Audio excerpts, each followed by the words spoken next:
Dans les grandes entreprises, coordonner de très gros projets, c'est un vrai casse-tête. Plus on ajoute de monde, plus la communication devient compliquée. Alors comment s'assurer que des dizaines, voire des centaines de personnes avancent tout ensemble, dans la même direction? Allez, imaginez un peu le tableau. 50, 100, parfois même plus de 125 personnes qui travaillent toutes sur le même produit. C'est la réalité de beaucoup d'organisations aujourd'hui. Et le défi, il n'est pas seulement technique, il est d'abord humain. C'est une question d'organisation. C'est la question à 1 million. Parce que sans un alignement parfait, on peut avoir des équipes qui travaillent d'arrache-pied, mais chacune dans son coin, voire dans des directions opposées. Et ça mène droit au retard, à la frustration et souvent à l'échec. Bon, regardons d'un peu plus près ce fameux défi. C'est le problème fondamental qu'on va essayer de décortiquer ensemble. Pour gérer ce bazar, il existe des méthodes, comme le Scaled Agile Framework, ou SAFe. Et voilà la bête, la fameuse Big Picture. Au premier abord, on va pas se mentir, ça peut faire un peu peur. On dirait une carte de métro ultra complexe, avec des boîtes et des flèches partout. On se dit qu'on va se perdre. Mais le truc, et c'est là que ça devient intéressant, c'est qu'il ne faut surtout pas essayer de tout mémoriser d'un coup. Non, l'important, c'est de trouver le pouls du système, de comprendre son rythme cardiaque. Et ce mécanisme, ce cœur qui bat et qui donne le rythme à tout le reste, eh bien, ça s'appelle le PI Planning. C'est l'événement qui synchronise absolument tout le monde. Alors, la définition officielle est un peu technique, mais en gros, c'est un immense séminaire qui dure généralement 2 jours, où toutes les équipes qui travaillent sur un même train de produits se retrouvent physiquement pour planifier le travail des 2 ou 3 prochains mois. Et cette citation, elle est super importante. Ce qu'elle dit, en clair, c'est que ça ne peut pas marcher si les patrons, les managers, les directeurs ne sont pas à fond dedans. Ce n'est pas une simple réunion technique, c'est un vrai engagement stratégique pour toute l'entreprise. Bon, à cette théorie, pour vraiment comprendre la puissance du truc, le mieux, c'est de faire une petite mise en situation. On va passer à la pratique avec un exemple concret. Bienvenue chez G-Bureau.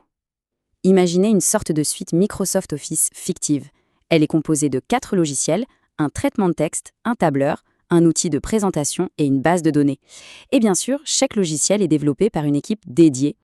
Notre simulation va se dérouler en 4 grandes étapes. Ça commence avec la vision, partagée par la direction. Ensuite, les équipes se mettent au travail. Puis vient le moment crucial où l'on revoit tout et on ajuste. Et enfin, on aboutit au plan final, validé par tout le monde. Le coup d'envoi est donné, les chefs de produit et les dirigeants présentent la vision. Voilà ce qu'on veut accomplir, voilà les fonctionnalités les plus importantes pour nous.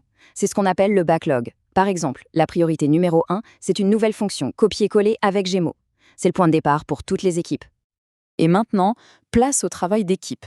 Chaque groupe prend les fonctionnalités qui le concernent et commence à ébaucher un plan pour les semaines à venir. Un plan qui doit être réaliste, basé sur leur capacité de production, c'est-à-dire ce qu'ils savent qu'ils peuvent livrer. Et là, c'est le moment de vérité. Tous les plans de chaque équipe sont affichés sur un immense tableau, visible de tous, le fameux programme board. C'est là que la magie opère. Les dépendances entre les équipes, qui étaient invisibles jusque-là, sautent aux yeux. On tire littéralement des fils rouges pour connecter une tâche de l'équipe A à une tâche de l'équipe B, pour montrer que l'une ne peut pas démarrer sans l'autre. Et forcément, le tableau révèle des couacs. Par exemple, l'équipe qui fait des présentations a besoin d'une fonction de l'équipe du traitement de texte et elle en a besoin tout de suite. Sauf que l'autre équipe, elle, avait prévu de la développer bien plus tard. C'est là que la phase de négociation commence. On discute, on réorganise, on trouve des solutions ensemble, en direct, pour que le plan final soit non seulement ambitieux, mais surtout réalisable. Cette petite simulation le montre bien. Le PI Planning, c'est bien plus qu'une simple réunion de planification. C'est un puissant rituel d'alignement. Et ça nous remène directement au principe fondateur de SAFe. En fait, tout l'événement est conçu pour donner vie à ces 4 valeurs. L'alignement, c'est l'objectif principal. La transparence est totale grâce au fameux programme board. Et tout ça, c'est pour garantir une exécution du programme efficace et une qualité irréprochable dès le début. Au final, ce qui ressort de ces 2 jours, c'est bien plus qu'un simple planning. C'est un contrat social. C'est un engagement partagé par plus de 100 personnes qui savent maintenant exactement quoi faire, pourquoi elles le font et comment leur travail s'imbrique dans celui des autres. D'accord, le processus est clair, mais concrètement, qu'est-ce que ça rapporte à une entreprise? C'est quoi le gain à la fin de la journée? Eh bien, les chiffres parlent d'eux-mêmes. Les entreprises qui mettent en place SAFe constatent des améliorations assez spectaculaires. La productivité peut augmenter jusqu'à 50%, La qualité des produits peut grimper de plus de 50% et le temps pour sortir un produit est réduit de 30 à 75%. Vous vous souvenez de notre carte complexe du début? Elle n'a pas changé, mais c'est notre regard sur elle qui a changé. Maintenant qu'on a compris son cœur, le PI Planning, le système semble beaucoup moins intimidant.